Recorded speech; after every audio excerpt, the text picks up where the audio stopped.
And so we looked into options to supplement my salary through loans. And it was really discouraging that I was viewed as a really high risk borrower. And the reason I was in that was reflected in the interest rates that were offered to me.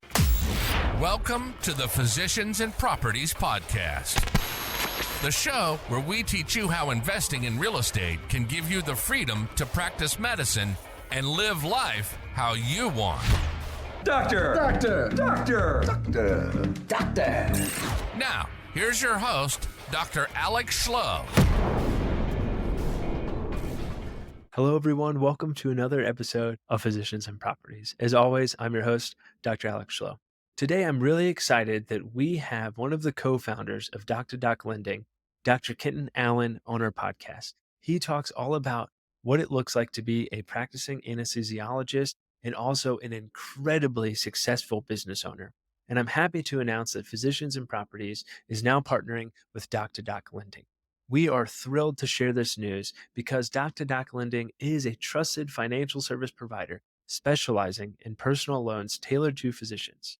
Their mission is to empower healthcare providers to reach financial freedom through personal loans because everyone has a unique financial situation, and doctors are certainly no different. Their personal loans offer no prepayment penalties, no hidden fees, an ability to refinance, and the ability to apply in under 5 minutes, all while achieving fixed and stable interest rates. This partnership opens up a world of financial opportunities for Physicians and Properties listeners. So whether you need funds for relocation, for a move to your next job, for career development, or any personal endeavor, Doc2Doc Lending is here to support you. And Dr. Kenton Allen is here on today's podcast episode to talk to us more about building a business while as a physician, and also more about Doc2Doc Lending. We're really excited for this partnership, and we're really excited for the opportunity that this offers for the Physicians and Properties family.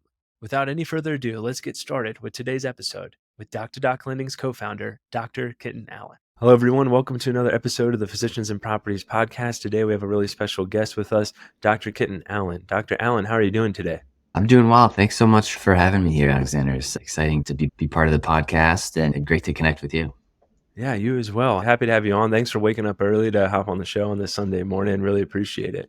Great way to start the day. And before we started recording, I was offering a warning. You might hear my daughters in the background as I can hear them waking up slowly here. So. Yeah, well, same morning here with my 2.5-year-old son next door. So we'll see if we can get through the podcast without some screaming.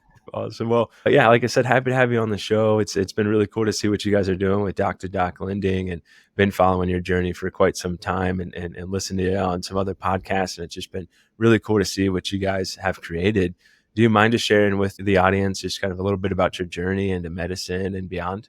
Yeah, no, I'd be happy to. I came into medicine, well, I guess taking a step back, came out of college, not really sure if I wanted to go into clinical medicine or research, and spent a year at the National Institutes of Health trying to decide which path I'd go down. I worked at the Experimental Transplantation and Immunology branch at the NIH, and it was unique in that they oversaw clinical trials for basically end-stage cancer patients, and we're doing what at the time was really cutting-edge research. And so we were able to do the benchtop research and also bring that research to these clinical trials and meet with the patient. So it was a good mix of face-to-face patient interaction and also being in the lab. And I was more rewarded by the direct patient interaction. So I ended up going to medical school and at Dartmouth. I'm from New Hampshire, and it's the only medical school in New Hampshire. And as I was going into my third year, the medical school and business school had come together and were trying to build enthusiasm around a dual degree program, with the thought that kind of supporting a medical degree with a business degree would facilitate kind of healthcare leadership. And back then, there were a lot of people who looked at that very skeptically. And so it wasn't a very attractive program. Not a lot of people were applying into it. And I ended up, for various reasons, applying to it and did the dual MD MBA program at Dartmouth. And then went to do my residency in anesthesiology at Brigham and Women's, and spent 3 years there. And it was my experience in Boston that kind of led ultimately to the founding of. After that, did subspecialty training in regional anesthesia and acute pain back at Dartmouth, and have now set my practice up for the past 8 years or so in New Hampshire. I work out of one of the Mass General community hospitals and have worked as a fractional FTE, balance of my time being dedicated to Doc2Doc. And I'm involved with the New Hampshire Medical Society. I was the president of that organization a couple of years ago, and really focused around some advocacy for some of the issues that face us up here in New Hampshire. And my focus was on young physicians. So that's kind of a brief synopsis of my career arc there and where we stand today. Yeah, that's awesome. How was it completing your MD and MBA together? How was that program for you? The program was fantastic. I went into it because I had wanted to have an impact in global health and had spent some time with one of my roommates in medical school in Burundi. He was Burundian and had lived through the genocide and escaped and was building clinics back in his home country. And I went and stayed there. And it was kind of eye-opening that the individual patient interaction was really valuable. But it was the folks who had the vision of saying, okay, we have this relatively restricted pool of resources, and we're going to use these resources to have the greatest impact possible on a global scale. And it was a completely different skill set. That skill set was really developed through an understanding of business and finance in the setting of healthcare. And so that's what kind of encouraged me to go with the thought I'd put that to use. And it was an overall very positive experience. That's awesome. I really love global health as well. I've been fortunate to go on some medical mission trips, one to Zimbabwe for 6 weeks. And it was really eye-opening to me to just see how, just relationally rich they were, materialistically very poor, and how relationally rich they were. I was wondering, did you kind of, with your travels, have you seen that similar experience of like, hey, here in America, we have materialistically everything that we may need, but relationally maybe not as connected in terms of community and so forth as well. Did you see that with some of your travels and mission trips that you've done? Yeah, absolutely. That's one of the real beauties of it is being able to immerse yourself in those communities that are so kind of connected and caring. And despite the fact being so resource poor, have so much joy. And it's certainly a two-way street. I feel coming back kind of rejuvenated, not just in medicine, but in kind of humanity globally. And so while I certainly feel like you give something, there's a lot that you receive too. Yeah, I think it's unworthy of kind of what I received from going over there in terms of just how much I learned just relationally, how important it is to really value that family unit and be really grateful for what we have here and how blessed we are with everything that we have here and the access to healthcare and just really anything that we may need pretty much right at our fingertips. And so it was really eye-opening for me and something that I look forward to when I travel, just kind of learning about kind of the psychology of humans in different social situations. And it was just, like I said, just really neat to see. And we're not battling crocodiles on our way to work or, getting chased by poisonous snakes and those sorts of things. And the folks there in Zimbabwe, I mean, they were walking for miles and miles, sometimes days, just to get to the hospital that we were working at and to see us, because that's kind of some of the best medical care in that region of Zimbabwe. And it's just unbelievable what they would do just to get to the doors of the hospital. And then they were so patient. We had folks that were sleeping outside the clinic, outside on the ground, on the grass, wait until they had the opportunity to see us. And, here, if the doc's running 5 minutes late, we're getting yelled at by the patient. So it's really funny to see the difference, but it's always eye-opening. I think everyone should have that experience. Every physician should have that experience because it's just really eye-opening and game-changing for the practice of medicine. Yeah, it's really powerful. I agree. That's awesome. So how did kind of going through the MBA program, how did that kind of change medical school for you and like your thought process going forward and of course, beyond? Yeah, well, it opened a lot of doors for me. And back then it's interesting to see how residency interviews were impacted by their view of that degree. And it was really dichotomous. There were programs who saw that as a huge advantage. And we spent the entirety of the residency interview talking about, hey, I have this problem. What do you think about it? It was never clinical. It was about some operational challenges, financial challenges that the department was dealing with. And that was kind of a really positive. It seemed like an asset. And then there were others who viewed a business degree in the setting of a medical degree as a contingency plan. Like you weren't serious enough about medicine that you wanted to have this as a fallback to go into something else if you ultimately decided to pull out of medicine. And those interviews, I felt as though I was being viewed as non-committal to medicine and was viewed as skeptically. But, fortunately, there were enough people who saw the opposite. And over time, it has opened a lot of doors. I get asked a lot by colleagues and friends of, whether I thought a business degree was worth it or would be right. I would say skills that I gained from that didn't have a lot to do with the classroom learning, frankly. I was forced to lead groups of people who were frankly like smarter than me in lots of ways. We came into business school and there was a 4-year work requirement for everybody except medical students. And so everybody else had these pretty successful careers and were an expert in modeling or finance or operations or management. And my contribution was I had 2 years of medical school under my belt. And so you're forced to lead these groups of people in different areas and get comfortable and good at kind of pulling out their respective strengths and come together to solve a complex problem. And that's a skill that has served me well, kind of having that confidence to lead really, really smart and talented groups of people.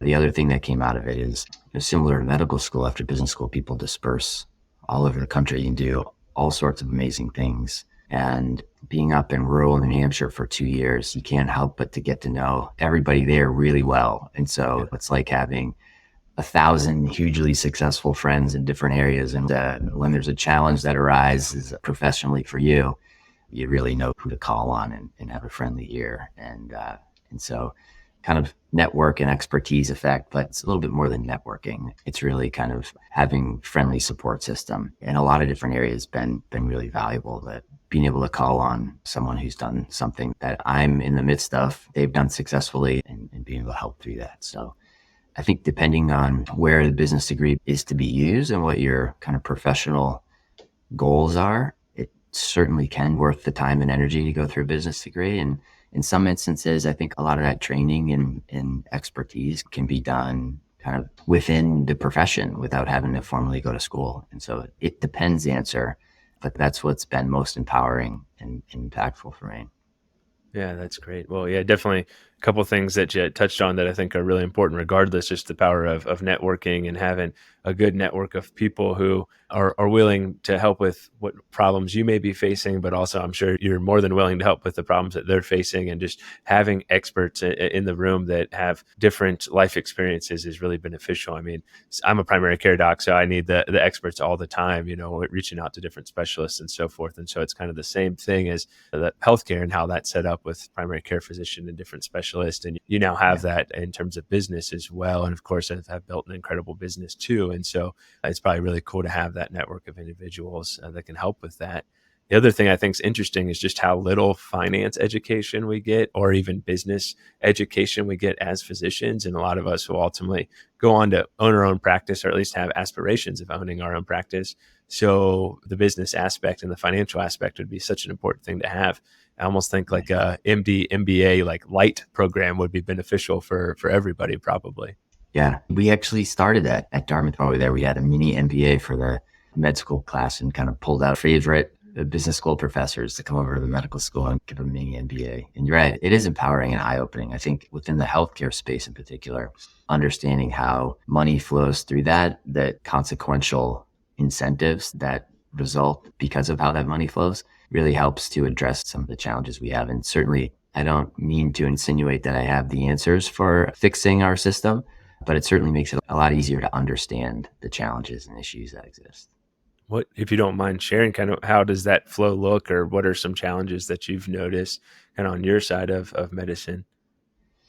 Yeah. So, I think the interactions between how insurance companies impact both private practices and employee practices is really eye-opening. When I speak with doctors within our communities, a lot of the biggest frustrations I think result or stem from interactions with insurance companies, and then also challenges as a result of being employed or being a non-partner at a private practice. And the theme kind of underlying those two categories of frustrations are limitations on the ability to dictate how you practice medicine, right? That's the feeling, is that either of those two entities has more control over telling you how you practice medicine than people would want. And at the end of the day, when you kind of drill down into what's frustrating about what you're being kind of pushed into doing or practicing in a way that wouldn't be your ideal type of practice, it's almost always a result of money.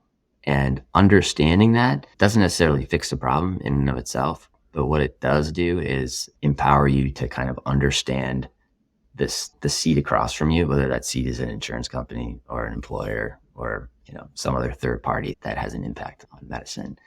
And just understanding, I think, can be freeing in some ways, but it also kind of helps you in finding a solution that may not be perfect, but may be better. And if anything, I think in my life, I kind of view any sort of professional arc as a series of incremental steps, right? It's never you arrive, but being able to take smaller steps to make either your job more professionally satisfying or your personal life having more time for your personal life, for example, in light of your professional demands. And like I said, I think it almost always comes down to understanding the finances behind healthcare, and understanding it allows you to make those smaller incremental changes that maybe the difference between flicking the switch on one of those change from day 0 to day 1 isn't really palpable, but over the course of 4 or 5 incremental small changes, you can see some benefit. And so yeah, that's great. Those little changes add up. I mean, it's like atomic habits, just trying to get 1% better each day is going to compound, exponentially over time. And yeah, those little changes are going to make such a big difference in practice and personal life as well. Let's pivot a little bit to Doc2Doc. How did that get started? What is Doc2Doc to someone listening who hasn't heard of them? Give us a little bit more information in regards to that. Yeah, so Doc2Doc is a company that makes loans exclusively to doctors. So define doctors as physicians, dentists, and podiatrists. And it was born out of my experience when I was in residency in Boston of being very financially stressed, frankly, and being viewed as a high-risk borrower despite what seemed like being on a promising career trajectory. And to share kind of my profile, my experience then, so I graduated from Dartmouth with about $230,000 in student loan debt. Moved to Boston. At the time, I had 2 daughters under the age of 3. My wife, we met in the neuro ICU at Dartmouth. She was a nurse in the neuro ICU and kind of supported us as we had kids while I was in medical school. And we moved to Boston. She had some professional goals she wanted to achieve as well, and some personal goals. And so it was kind of my time to support the family a little bit. We lived in a bad area, Jamaica Plain, if anybody knows Boston, and rent was about $2,000 a month. My salary was $54,000 a year. Even 1 or 2 days of daycare for our kids would have put us over our budget. And so we added up our finances and put together a budget for what our goals were. And we either had to, and so we looked into options to supplement my salary through loans. And it was really discouraging that I was viewed as a really high risk borrower. And the reason I was in that was reflected in the interest rates that were offered to me. And it seemed like I was from first months of residency, we had job offers on our table. But my debt to income ratio, when the banks looked at that, was in their algorithm, made me look really high risk. And so for the 3 years I lived in Boston, residency was stressful clinically, but the most stressful part for me was financial. Felt like I couldn't support my family.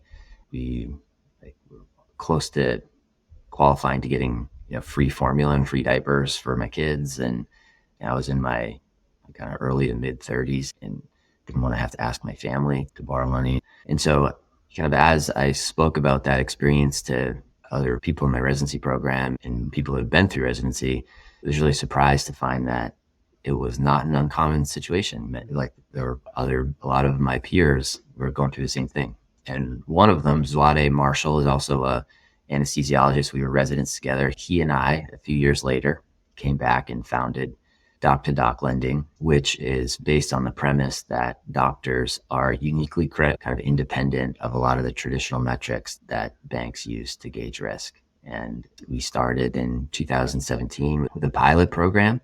Spoke to everybody we could for about a year before that and built the infrastructure to be able to lend legally.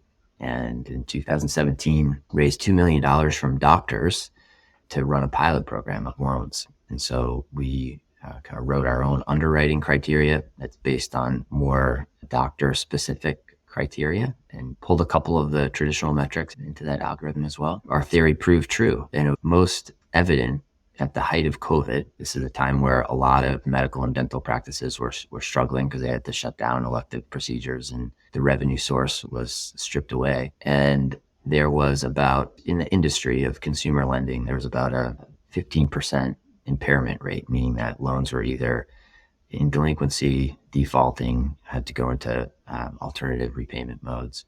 And across our entire portfolio, which was well beyond the $2 million at that point, we had 0 defaults, 0 delinquencies. We had 0 30-day late payments. And so it proved out our business supposition that there is something uniquely creditworthy about doctors. And so we tried to offer a product that's friendlier, it kind of offers rates that are in line with what we think is the true risk and hopefully kind of smooth some of those stressors that we live through ourselves. And so now we've originated just over $80 million to, over 3,000 doctors across the country and for lots of different reasons, including a lot of real estate investors who are finding that they need capital for one reason or another. That's awesome. What an incredible story. And thanks for being so open and sharing about some of the struggles that you had as a resident. And I know that there's tons of folks who are in similar situations to that and wondering how am I going to go work 80 plus hours a week in anesthesiology residency and take care of my family and feel financially supported, but also from a mental health perspective. I'm sure that was pretty difficult too for you to balance everything that you were experiencing. And thanks for sharing that. And I completely agree. If our finances are stable and secure, that's one less stressor that we're having to deal with as we're going through a residency program or as we get out and we're new attendings. What's the most popular kind of loan product that you guys offer? And what's typically the physician kind of stereotype that's meeting that or wanting to use that loan product? Yeah. So our kind of flagship product is a personal loan is a loan that's not underwritten based on any sort of asset. So as opposed to an auto loan or a mortgage or even student loans, which are, guaranteed by the government in a lot of instances, a personal loan has no backing. We're just saying that, you're creditworthy based on who you are. We kind of divide our kind of eligible borrowers based on typical career arc in medicine. So you become eligible for that product after a successful match as a fourth-year medical student. The common use for fourth-year medical students is getting from point A to point B and getting on your feet, right? The person who's going to medical school in the Northeast and matches at UCSF, right? And has to get across the country, get 3 months of rent in San Francisco, out the door to a landlord before you can even start. And student loans aren't options to kind of get yourself on your feet. And so we do a lot of point A to point B lending for matched fourth-year medical students. The next group is the kind of residency fellowship years. That was who I was, right, when I told my story. And so there's a very use cases, some similar to my story, which is kind of supplement those years to kind of your goals on track for whatever reason.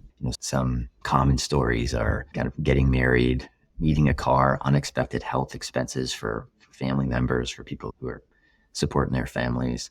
Family planning, believe it or not, it's really expensive. Not all states covers IVF, and there are some instances for folks who don't want to put their careers on hold.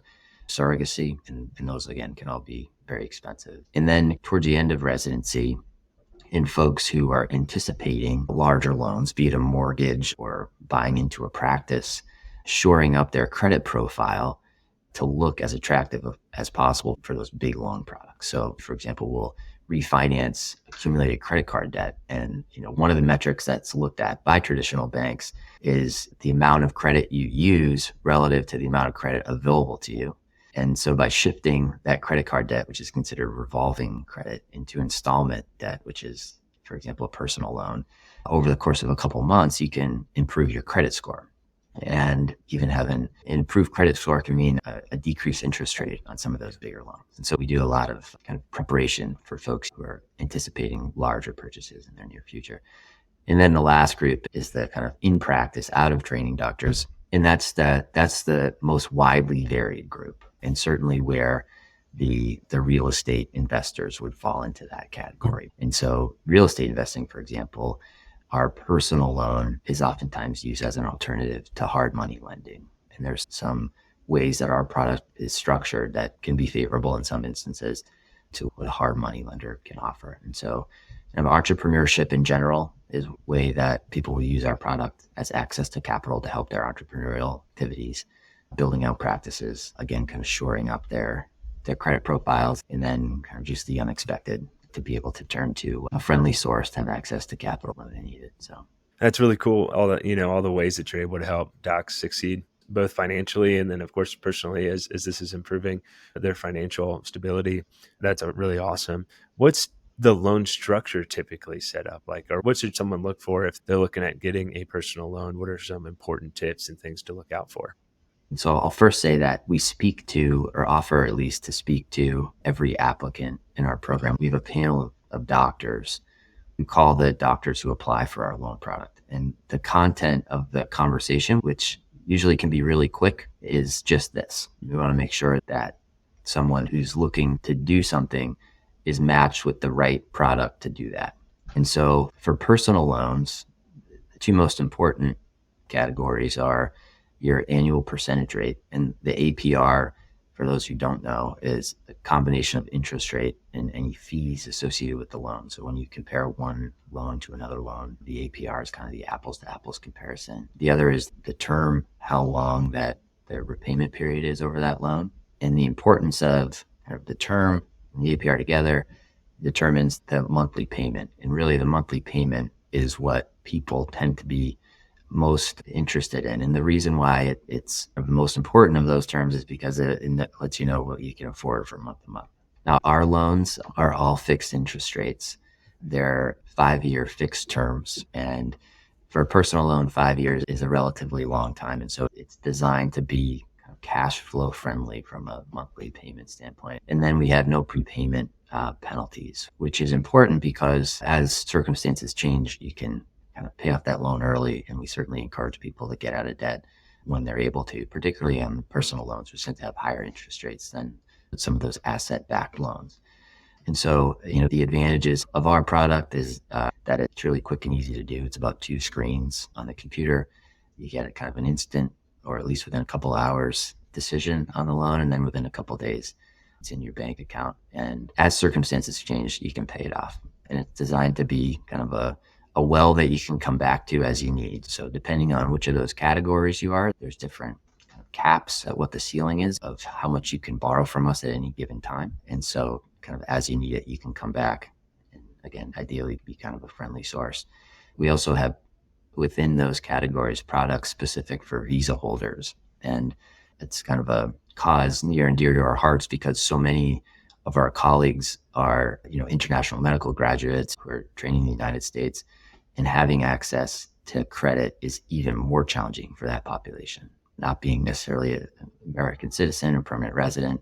And we've seen the struggles that some of our colleagues have gone through who've been in those shoes. So we have programs for O1, H1B, and J1 visa holders within those categories as well. That's really cool. I wouldn't even have thought of that in terms of difficulties for them to obtain capital, and what a cool program to offer for the foreign medical graduates and international folks who are here training.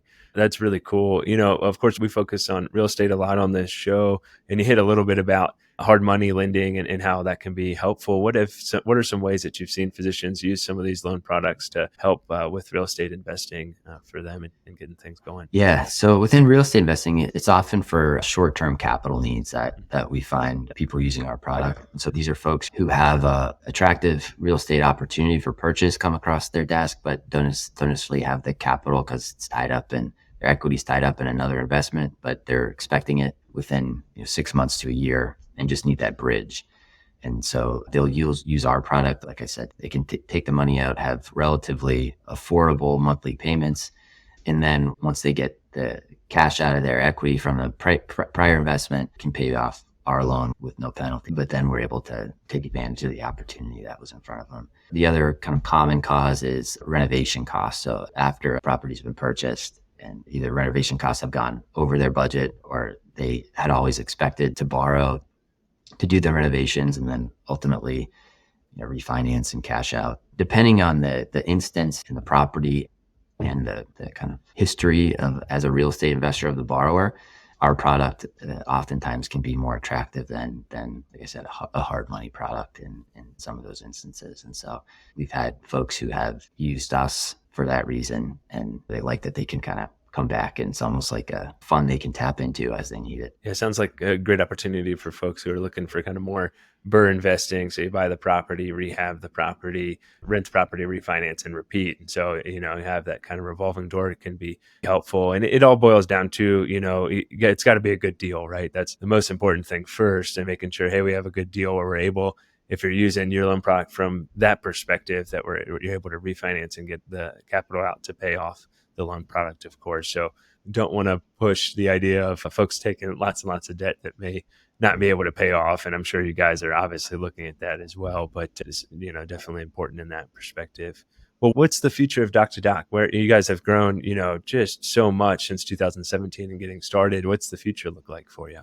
Yeah, it's exciting for us. We now have kind of this community of investors and borrowers. And like I said, our main product was based on our experience of a personal loan. Again, the benefit of the personal loan is it can be used for anything. And so it kind of covers all those use cases I said.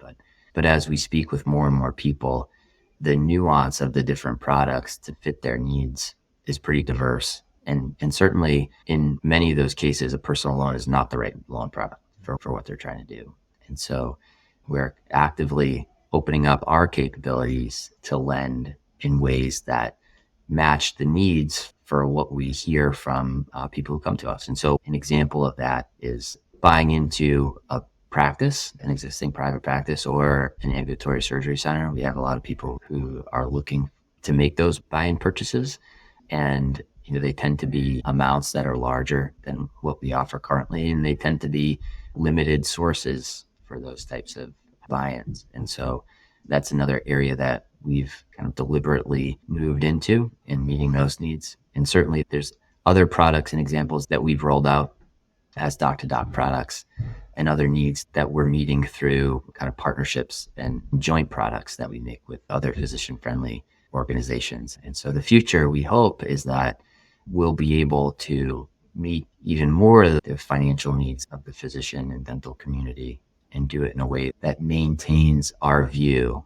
that our community is uniquely creditworthy. All those metrics that apply to the general population are not necessarily the perfect metrics for our population. And so we're aggressively expanding in those areas and rolling out the different products to meet the demands. It's exciting to be part of some of these journeys that people are on.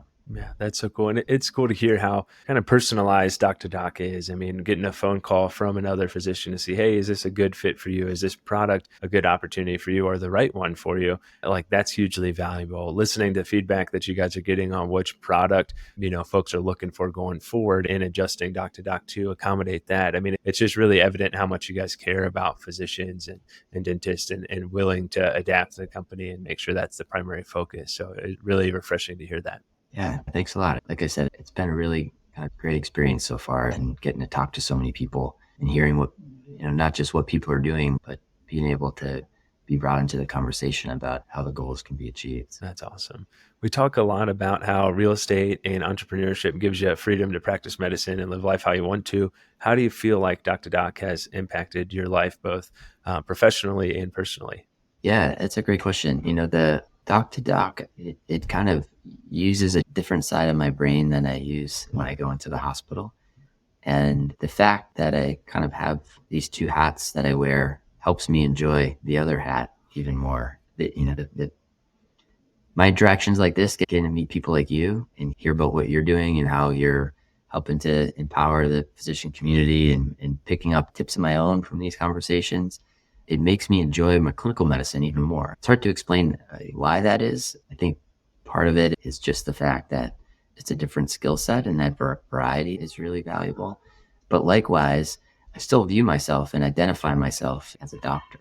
And so when you kind of ask, who I am and what I do, I answer the question by saying, I'm Dr. Kenton Allen. I'm an anesthesiologist. It's kind of part of my identity, and I'd never want to give that up and never will. But my smile's a little bit wider when I'm at work, and particularly in days where that work is tougher. Having the ability to have interactions, like I said, with folks like you and members of our community in different ways, and being able to build something and grow something as an entrepreneur in a way that it can be harder to do than healthcare, at least, in our group as an employee group. So, the Doc2Doc professionally has been a great challenge and has been really rewarding. I think the way that it's impacted me professionally the most is it's brought a lot of kind of contentment to my professional career. That's awesome. That's a great answer. Well, as we wrap things up here, if folks are interested in learning more about Doc2Doc or interested in getting a personal loan with you guys, how can they find you? Yeah, well, we have a shared landing page here that I'd certainly be excited to share. Through that, there's an apply now button for anybody who's interested in our product. It's easy to apply and see what terms you qualify for, and that can be followed up with, like I said, everybody's invited to speak with one of our doctors. It's not mandatory. A lot of people don't want to, but you're certainly welcome to. We really enjoy those conversations too. And so we'd love to speak with anybody. There's a contact us link right on there as well for anyone who isn't necessarily looking for a loan but wants to talk about anything. So we thrive on the engagement of the community, and we'd love to continue any conversations that way. Awesome. Well, thank you. Looking forward to being part of that community and continuing with the conversations going forward and partnering with Doc2Doc. Like I said, really appreciate everything that you guys are doing for the physician community.